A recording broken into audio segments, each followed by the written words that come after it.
Acerca del autor, Claudio Vargas Arias es un historiador y abogado, profesor catedrático de la Universidad de Costa Rica. En la escuela se imparten diferentes cursos, por ejemplo, formación ciudadana, que se imparte a los futuros profesionales del programa de enseñanza de los estudios sociales y educación cívica. Desde hace muchos años también es profesor del curso Historia de las Instituciones de Costa Rica y actualmente coordina esta cátedra.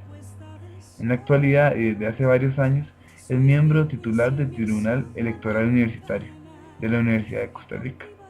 Fue director de la sección de extensión docente de esta misma universidad y subdirector de la Escuela de Historia, miembro de diversas instancias y comisiones institucionales, como la Comisión de Régimen Académico y presidente de la Fundación de la Universidad de Costa Rica para la Investigación, Fundevi. En 2 ocasiones ha sido presidente de la Comisión Nacional de Patrimonio Histórico, del Ministerio de Cultura y de Juventud, Gobierno de Costa Rica. Es miembro activo del Colegio de Abogados de Costa Rica. Autor de diversas publicaciones referidas a la historia de Costa Rica en temas relacionados con la historia política, la historia eclesiástica, los derechos humanos y el patrimonio histórico. Marco teórico y metodológico. En la introducción de este trabajo, Claudio Vargas deja claro que utilizará lo expuesto por Oscar Oslak en su libro La formación del Estado en Argentina, para guiar el análisis de su investigación. Para Oslak, la consolidación del Estado tiene que ver con el reconocimiento de la política soberana del Estado. Esto tanto a nivel internacional, es decir, reconocimiento por parte de otros Estados-nación, como a nivel interno. En ese sentido, Oslak señala que ejercer el monopolio de la violencia por parte de los mecanismos del Estado será fundamental. Es por esta razón que se analizará la centralización estatal y el papel del ejército para este periodo. Asimismo, para la formación de los estados es necesario un aparato constitucional competente y profesionalizado. Y por último, es necesaria la capacidad de producción simbólica por parte del Estado. A lo largo de la investigación, Claudio Vargas analiza los elementos expuestos anteriormente, esto a través de un análisis centrado en una cantidad de fuentes bibliográficas que abarcan distintas características del periodo de estudio. De igual forma, pero en una cantidad más limitada, se analizarán fuentes manuscritos tomadas del archivo de la Curia Metropolitana.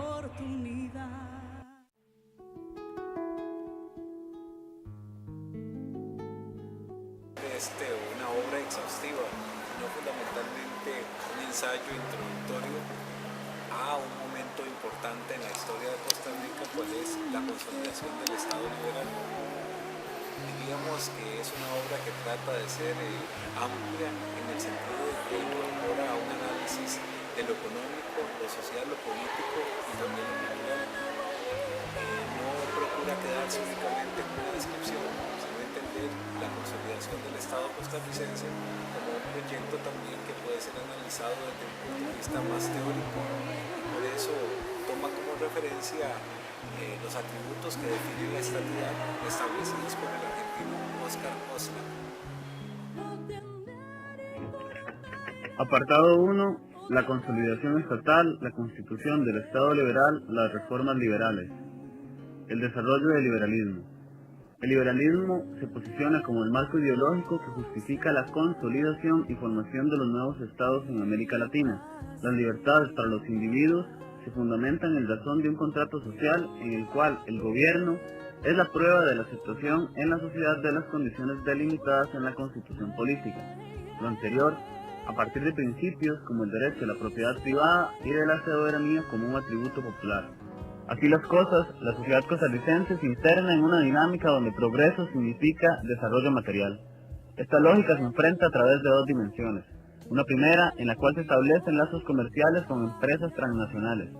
Eso sí, estas alianzas entre capital local, capital internacional, se establecen a través de una relación desigual.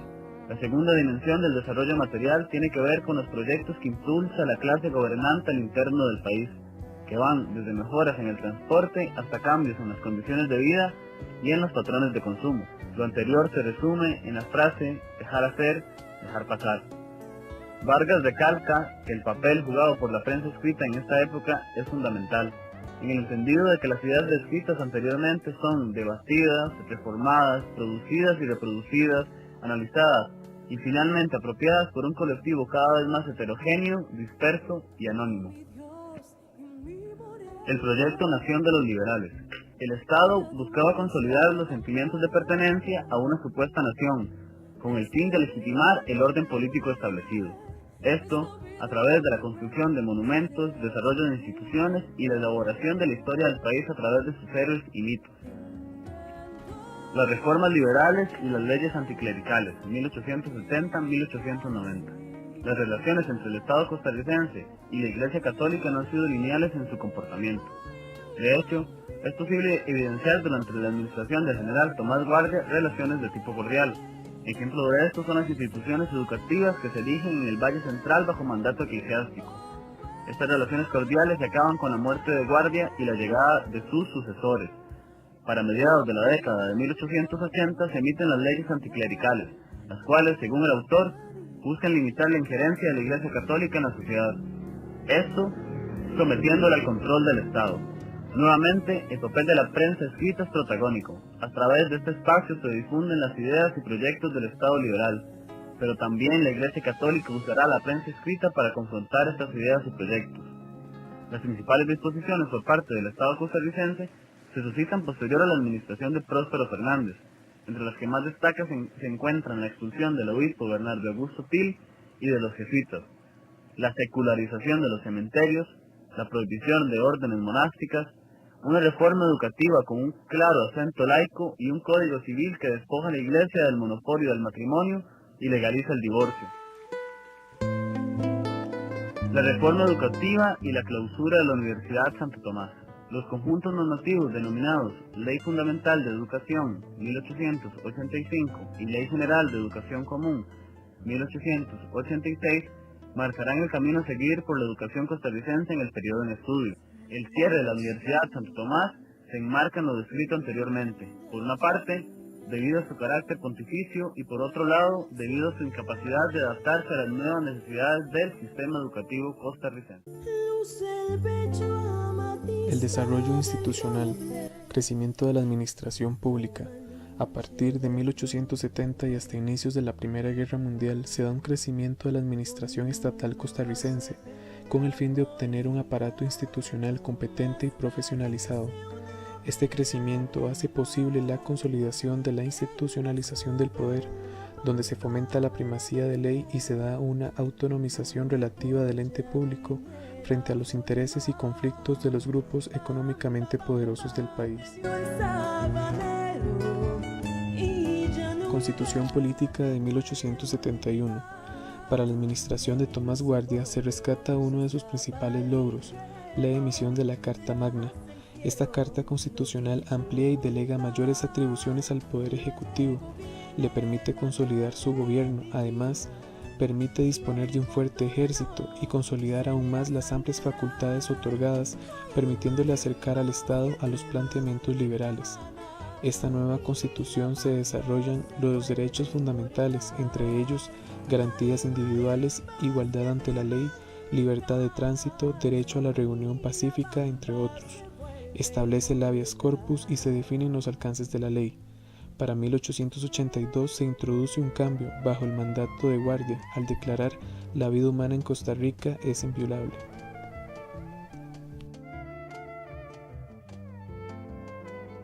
El ensayo forma parte de una colección producida por la Cátedra de Historia de las Instituciones de Costa Rica de la Escuela de Historia, por lo tanto va dirigido a un público de formación no necesariamente histórica, sino de conocimiento general sobre las ciencias sociales. Por ello hace referencia constante no solo a análisis, sino también a anécdotas y también a situaciones concretas, a fechas y acontecimientos, porque si entramos únicamente a un análisis macro general, no necesariamente estaremos seguros de que el público meta conozca la referencia histórica concreta. Dinámica del poder político, el sistema electoral y el régimen de ciudadanía.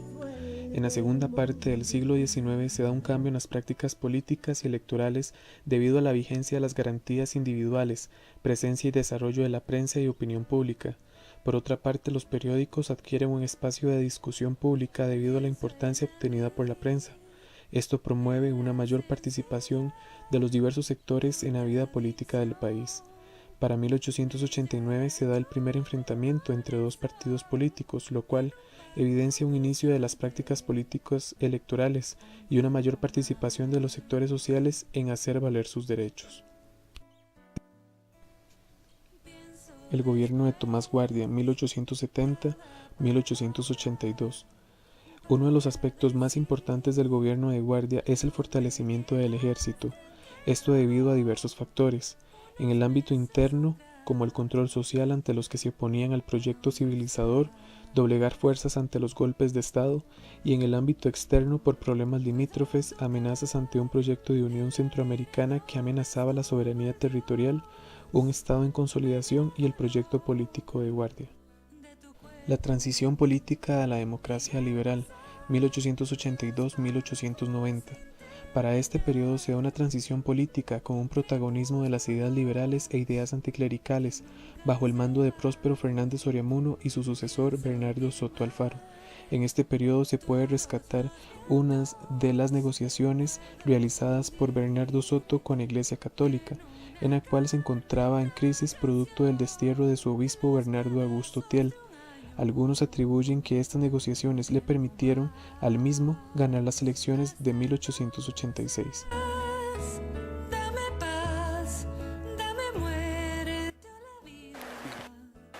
El ensayo se refiere al desarrollo histórico del Estado costarricense en un momento concreto, pero a lo largo de la historia hay ciertas ideas que pueden volver a presentarse, por supuesto que en un contexto histórico diferente, pero podríamos encontrar cierta simetría, por ejemplo, en cómo es considerado el Estado, para qué, cuál es la participación de los diversos actores sociales, etc. En ese sentido podríamos decir que podríamos encontrar elementos de continuidad y también de discontinuidad, fundamentalmente de que hoy, al igual que en el momento analizado por el libro, fundamentalmente lo que la clase política y económica dominante procura es reducir la participación del Estado y partir de supuestos como que la sociedad está integrada por individuos similares con igualdad de condiciones, en los cuales el trabajo, el esfuerzo individual y la competencia es lo que hace que unos y otros puedan superarse y no necesariamente condicionamientos generales. La consolidación del modelo agroexportador. La producción cafetalera. Desde 1870 y hasta 1930, el café se constituye en el eje principal del crecimiento agroexportador de la región. Para el caso de la economía costarricense, la importancia de la producción cafetalera no se limita a que, por su medio, el país logre ingresar al mercado internacional de manera permanente. Es trascendental también que con el llamado grano de oro, el país ingresa y define su modelo económico bajo las pautas establecidas por el capitalismo. Posterior a la tercera década del siglo XIX, en Costa Rica, la economía capitalista define la importancia del capital en las relaciones productivas y en las formas de intercambio. Así, las relaciones entre los dueños de las tierras y los trabajadores que las laboran se modifican. El valor de la propiedad mueble e inmueble cambia su curso y el uso de la moneda se intensifica como medio de intercambio. Para estos años, la mayor parte de las importaciones del país se compone fundamentalmente de bienes de consumo, como textiles, alimentos, lo que evidencia entonces que la inversión en bienes de capital, metales, herramientas y maquinaria es muy limitada.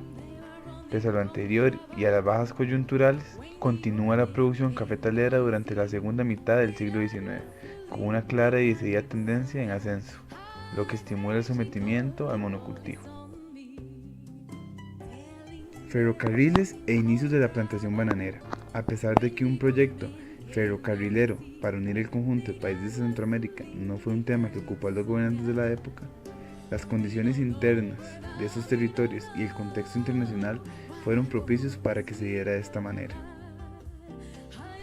El ferrocarril y la consolidación de la presencia del capital transnacional. Al igual que en otros países de Centroamérica, el desarrollo ferroviario en Costa Rica corre paralelo a la incursión del capital extranjero, el cual en muy poco tiempo se convierte en transnacional. Este proyecto favorece al crecimiento agroexportador, pero no es el progreso ni la integración de la región, por lo que su impacto se limita. Es inducido para ser desarrollado a escala local en la modalidad de enclaves. Las transformaciones sociales. La consolidación agroexportadora y sus efectos sociales. En este tema de estudio, diversos factores contribuyen a generar cambios acelerados, entre los que se encuentran la intensificación de la economía agroexportadora, el desarrollo del ferrocarril, así como el crecimiento de las ciudades, de la vida urbana en general. A su vez, dichos cambios provocan y tienen efectos socioeconómicos muy claros. Es importante mencionar que en una parte de las zonas no urbanas se concentran proletarios de plantaciones, muelles, ferrocarriles y minas. En las ciudades hay una evidente presencia de obreros y artesanos.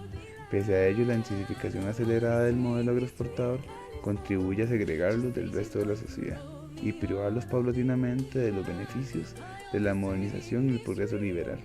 En los centros urbanos surgen formas incipientes de organización laboral junto a la prensa, la biblioteca, las salas de lectura, las escuelas nocturnas y otras manifestaciones culturales de este sector social, como resultado de la acción promovida por artesanos, dueños de talleres, artesanos asalariados y proletarios industriales y un grupo de intelectuales. Se puede concluir que durante estos años prevalece entonces un movimiento y organización laboral incipiente entre los artesanos propietarios en su organización, ideología, táctica y estrategia, pero será hasta la primera década del siglo XX cuando se puede hablar de un movimiento con clara conciencia de clase y de sus condiciones específicas.